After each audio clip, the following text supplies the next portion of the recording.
Welcome to America, Mr. Mandela. I'm Ken Edelman.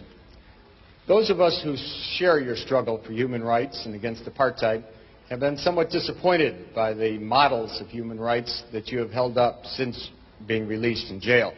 You've met over the last 6 months 3 times with Yasser Arafat, who you have praised. You have told Gaddafi that you share the view and applaud him on his record of human rights and his drive for freedom and peace around the world.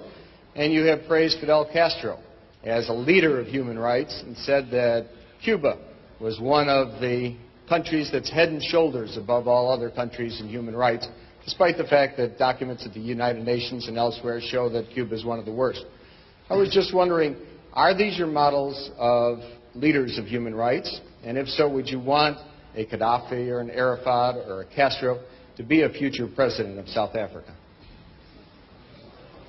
One of the mistakes which some political analysts make is to think that their enemies should be our enemies.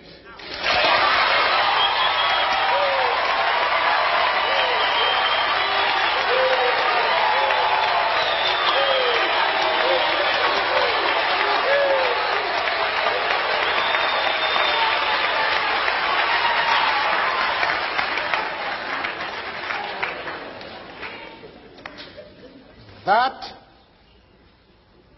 we can and we will never do.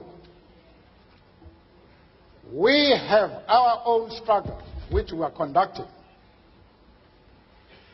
We are grateful to the world for supporting our struggle. But nevertheless, we are an independent organization with its own policy. And the attitude of every country towards, our attitude towards any country is determined by the attitude of that country to our struggle.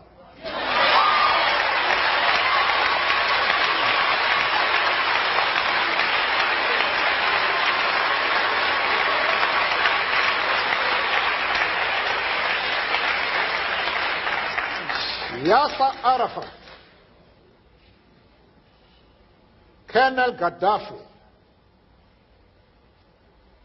Fidel Castro support our struggle to the hilt.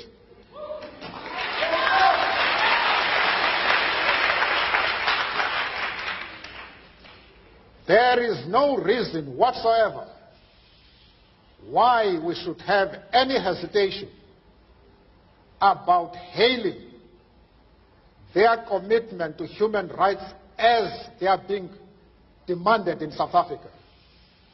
Our attitude is based solely on the fact that they fully support the anti-apartheid struggle.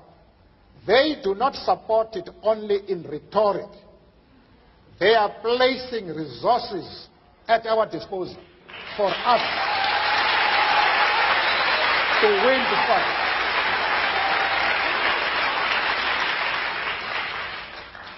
That is the position.